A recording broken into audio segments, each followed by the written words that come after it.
Alright, so this is an interview with Tim Pipp. He's the owner of Beeze Tees in it's 116 Main Street in Keene, New Hampshire.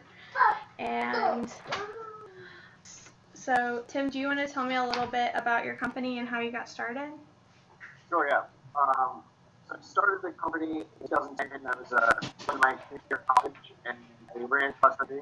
And the coach that I had when I ran cross country kind of screen print business, and told me that it was a really good business to be in. And he said he wished that one of his kids. So I did some research going into my senior year of college. And, I was a graphic design major at Keene State where I went to college. And, I pretty much taught me how to screen print, and so it's kind of how I started. So I was online. You started in your basement. So I mean, in my year, so I built first press out of wood, and rubber bands, and I printed the first few shirts on that, and I did the basement for. So I graduated college and I stayed there for another year. So I guess I went to the basement, and then I got to the point where I learned that since I moved into that commercial location. Okay. And so you're the sole proprietor, am I correct? My business is set up as an LLC. I'm the sole owner, yes. Okay. And so you started with you, and then you grown to 18 employees now? Yeah, really. Are you looking to hire more? Well, we're going to move our store across the street, so we might need one or two more people, but I think we're pretty set right now. Okay. So the new location is at. It's better set up. Our old location was we had no parking, so we're out right on the street. We have no we need parking, but it's always full. And then in the back of our place, there's no parking. And so I just have to take all of my employees out, which is space. We have 10 spaces, so it's about the same size, a little more, but it's better than what we're doing. Okay, that's cool. And so, what would you say your target markets are? Our biggest one is business to business, but we do a lot more. We do a lot more. I do business to business area one. Okay. And can you see yourself going all over the world with this, or you just want to keep it in States? Rarely ship all over the country. I don't go outside of the country. It's just people pay us. But we do ship all over the country. Okay. So, so you offer like custom screen printing, and then you've expanded into embroidery also? Yeah, we do screen printing and embroidery, and then we also promotional items like tote bags, mugs, pens, cups, stuff like that. Okay. So, just our personal, which is your favorite? Do you like doing anything, or do you enjoy doing the other stuff more? It depends. I like all of it, actually. I know it sounds like big, but I enjoy watching the way it comes together is a little different. We make, for promotionals and all that, so we're using other vendors to print the stuff, so pens in-house.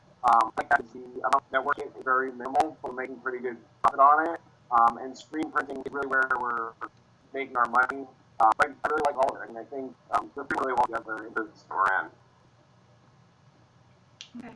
And so when I was looking online, I noticed that the competitors in your area is Bulldog Design, is a Gemini Screen Print LLC, and then Gem Graphics, I think. Yeah. So when I came to this market in this area, my college guy, I had about 7 competitors, and ones that you named were a few of them. But over the last 7 years, we went from the lowest guys to Bulldog probably. With us, we're the 2 biggest ones in that. There's a halfway.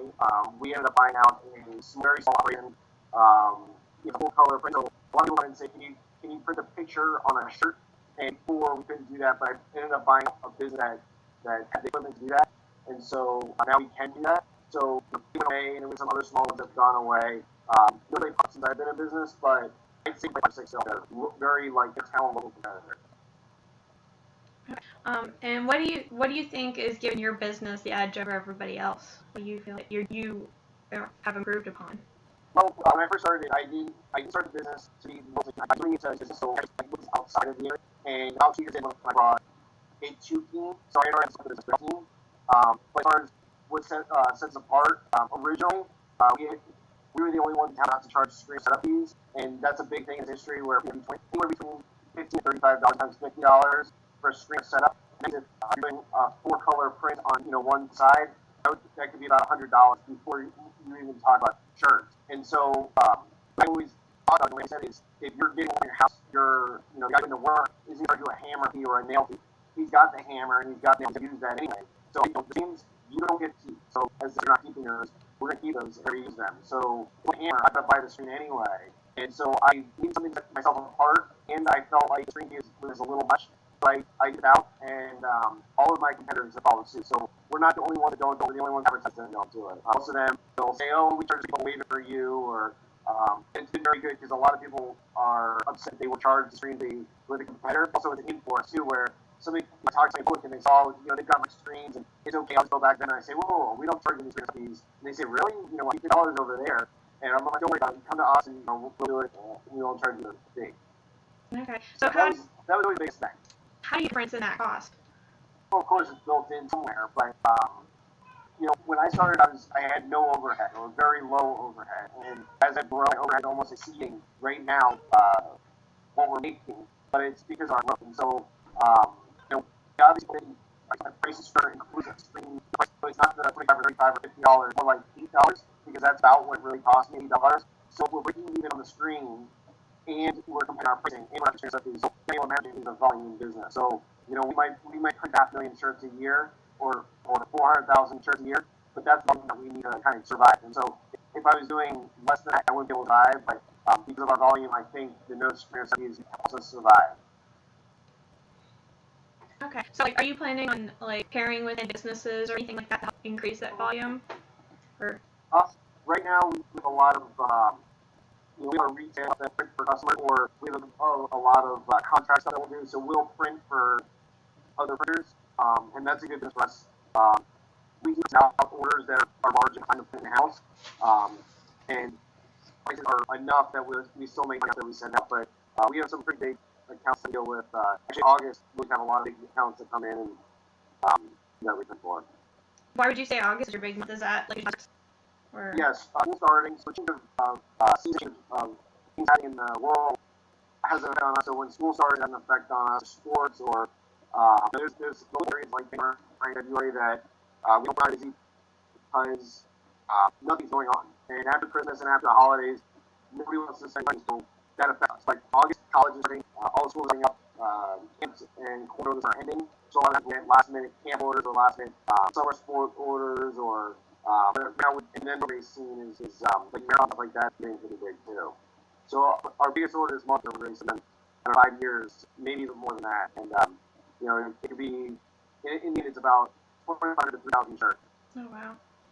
Which it's not big, but how much we do it's big for us. So there's out of the 3,000 shirts, probably 10 different designs. So how long did you print something like that? Would it take you long time? No, it should take. If it's all designed 3,000 shirts, we should have done in days. But for something like that, it would probably take us close to just because of different designs. And we did the youth one for 400 shirts in I think only a day, and it was front back. So we did 24 shirts now. That's really good. Yeah. How long would it have taken you when you first started with your NAS? I don't think we could have done it. The biggest job I ever printed on that press, I believe, actually, when I first got this job, I put it on that press, and on my second press, and it took me a week. But it was a small order then. But even before we got a new equipment we moved earlier this year, and before that, it would take, I couldn't tell you, 2 weeks probably to print one job. So it's been a huge increase in our production. That's awesome. Previously, when we spoke, you mentioned that you had I don't know, would you call it a sub business in Boston? Yeah. So I had an opportunity earlier this year to there's an author out of Boston named Howard. He's a very controversial author and radio host. He's a Donald Trump huge supporter. He's friends with Donald Trump, and he I know his I think he's pretty sir, and I know him in business. He was my radio sales guy about 10 years ago. I started radio advertising. He just kind of in his career and joined Broward and a lot of Hillary or pro-Trump shirts. Then I got this opportunity to advertise on his show, which had between 50 and 100,000 listeners at the time. And so it is a company called No Tax Fees, he's in New Hampshire on sales tax. And so we've created this sub company that basically we can get anywhere from 5 orders a week, which is that much. 5 to 50 orders, it supplements. So, places out there, we do a lot of advertising with them, seems to work. So, it's been pretty good so far. And what approaches are you going to take to expand your business in the future? Are you going to continue to do like specialty niche companies like small like that? Like, are you going to make some more sub companies? Or? Yeah, you never kind of, and I had early on ones. I would have kind of little sub companies. I did contract things and did. We do it for all over New England. Some people I've never don't know how they got in touch with us, but we'll print it. We actually do. I don't know if I told you this when we talked last, but we do these animals. We use animals and they wear bandanas. We print the bandanas and the t-shirts. We actually buy the bandanas, and then we ship them to their customers. And orders of those are really anywhere from 250 to 3,000 pieces. And we'll do orders a week for those guys. But it's all contract work that we're doing. So I'd really like to expand on that kind of work where we're printing for somebody's customer, and they don't know we're printing for them. We ship it to them, and with our customer's name on it. And we've done a lot of that. Since we moved, we've done a lot of that. Every week, like 4 or 5 orders like that. So I would do more of that. But the little sub things that are niche brands, the running scene, I've always had a huge business.